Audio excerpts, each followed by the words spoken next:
Now turn to Section 3. Section 3. You will hear a conversation between a tutor and two students who are preparing for an English literature test.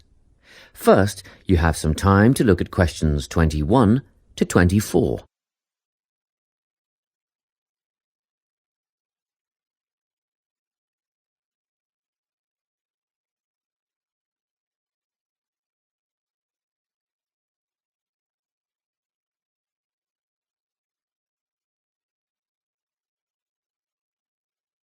Listen carefully and answer questions 21 to 24.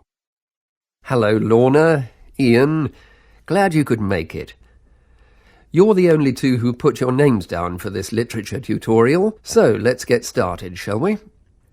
I want to run over some aspects of the novel The Secret Garden with you before the test next week. Be sure to take some notes and ask questions if you need to. Hey, Lorna, have you got a spare pen? Sure, here you are.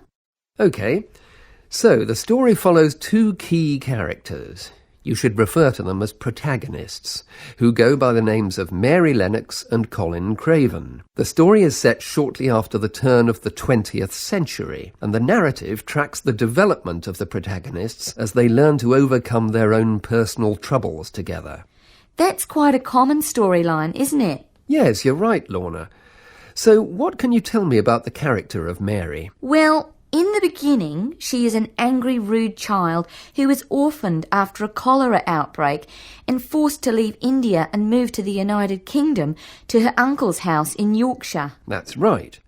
And there she meets Colin, who spends his days in an isolated room, believing himself to be permanently crippled, with no hope of ever gaining the ability to walk. The two strike up a friendship, and gradually learn, by encouraging each other, that they can both become healthy, happy and fulfilled in life. Will we need to remember a lot of these details for the exam? Just the basic outline. Examiners don't want to read a plot summary. They know what the book is about. Focus on narrative techniques instead, such as point of view. What's that mean? It's all about how we see the story. This story, for example, is written from the perspective of what is called an omniscient narrator. Omniscient means all-knowing. So, as readers, we get to see how all the characters feel about things, what they like and don't like, and what their motivations are in the story. Before you hear the rest of the conversation, you have some time to look at questions 25 to 30.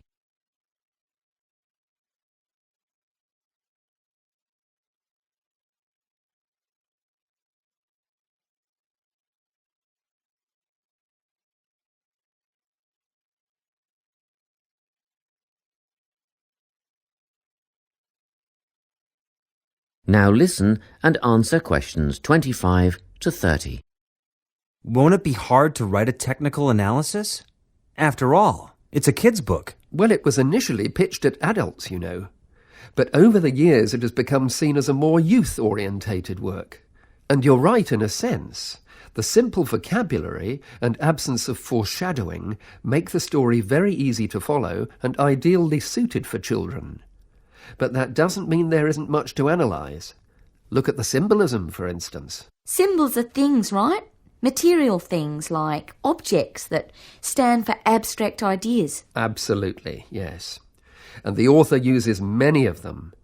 There's the robin redbreast, for example, which symbolises the wise and gentle nature that Mary will soon adopt.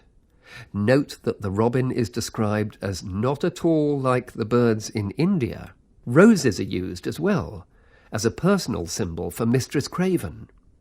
You'll see they're always mentioned alongside her name, and Mistress Craven's portrait can also be interpreted as a symbol of her spirit. Are symbols just another name for motifs? No, motifs are a bit different. They don't have as direct a connection with something the way that a symbol does. Motifs are simply recurring elements of the story that support the mood. Are there any in this novel? Yes, two very important ones. The Garden of Eden is a motif.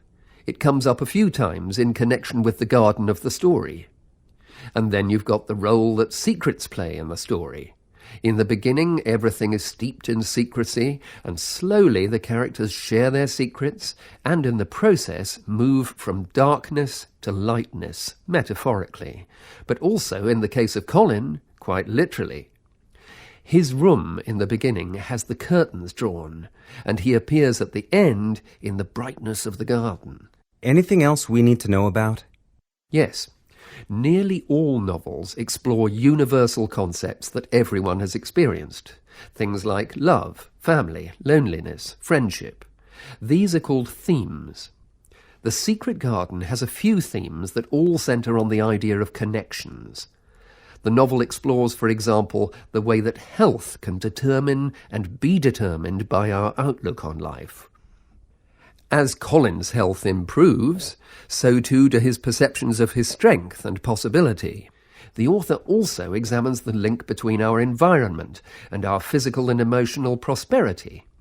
The dark, cramped rooms of the manor house stifle the development of our protagonists. The garden and natural environments allow them to blossom, just as the flowers do. Finally, this book looks at connections between individuals, namely Mary and Colin. This necessity of human companionship is the novel's most significant theme, because none of their development as individuals would have occurred without their knowing each other. Well, that about sums it up, I think. That's a great help, thanks. Yes, thanks very much. That is the end of section 3. You now have half a minute to check your answers.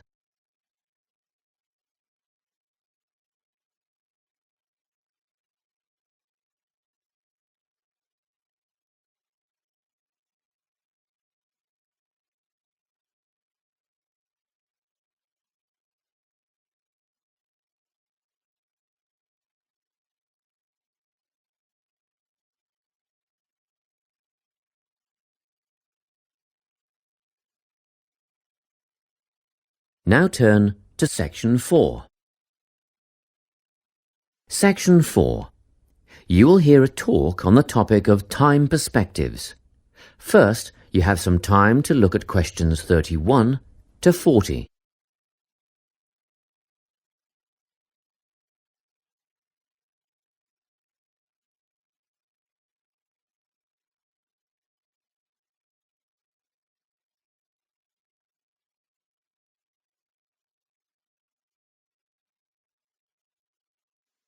Listen carefully and answer questions 31 to 40. Today, I'm going to be talking about time. Specifically, I'll be looking at how people think about time and how these time perspectives structure our lives.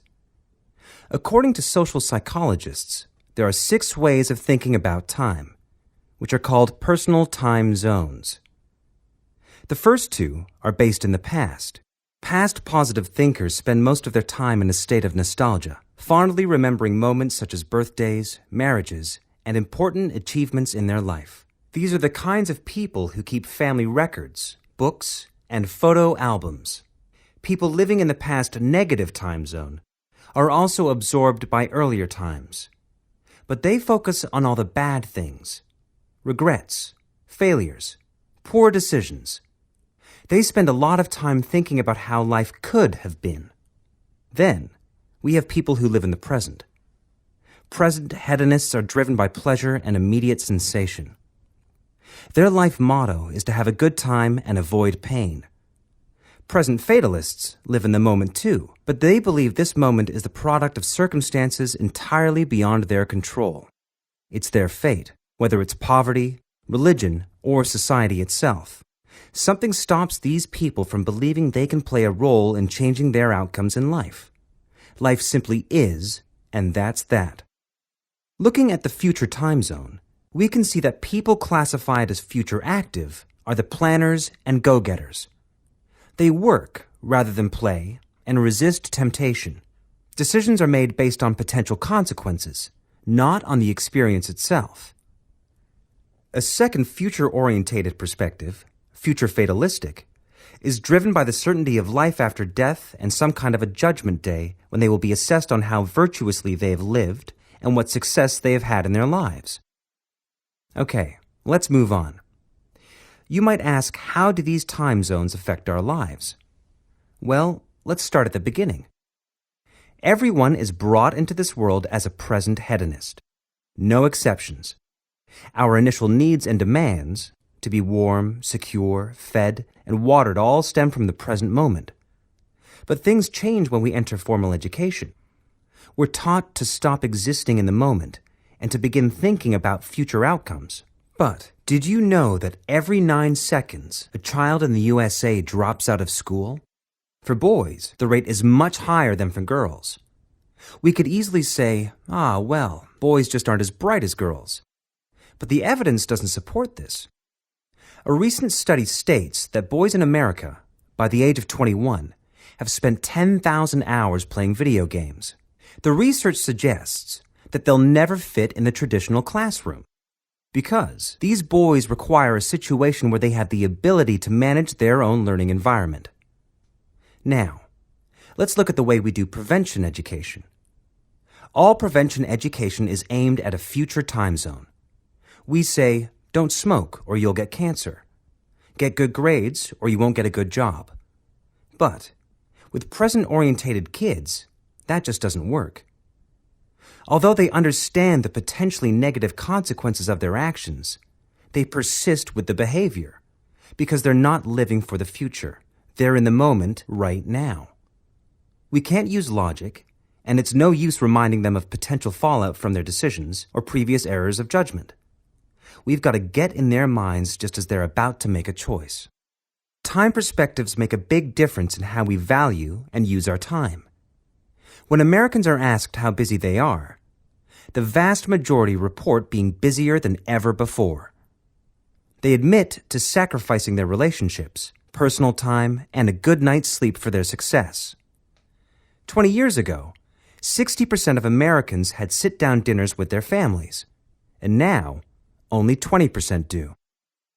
But when they're asked what they would do with an 8-day week, they say, that'd be great. They would spend that time laboring away to achieve more. They're constantly trying to get ahead, to get toward a future point of happiness. So, it's really important to be aware of how other people think about time.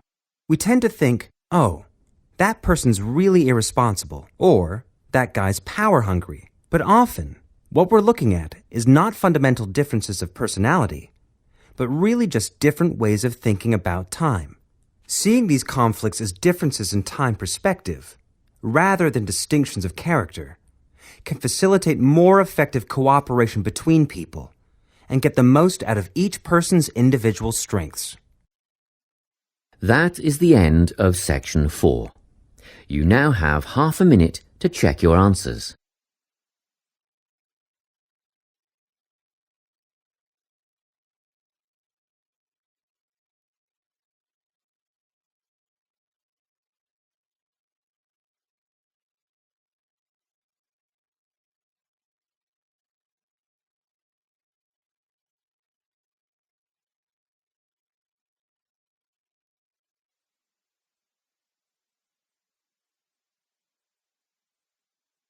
That is the end of the listening test. You now have 10 minutes to transfer your answers to the listening answer sheet. Now that you've completed the practice test, download the answers attached to see how well you have done. To calculate your band score for the listening test, please look at the table below. If you answer correctly 30 out of 40 of the questions, you will have a band score of 7. Remember, the key to getting a high mark in the listening test is understanding the layout of the exam and practice. It is about knowing that there are 4 sections in the test, that the test lasts 30 minutes, and that you will only hear the tape played once, which is extremely important to remember. The second key to getting a high mark in the listening test is practice. Practice as many listening IELTS exams as you can. Practice each test over and over. The more you practice, the better you will become.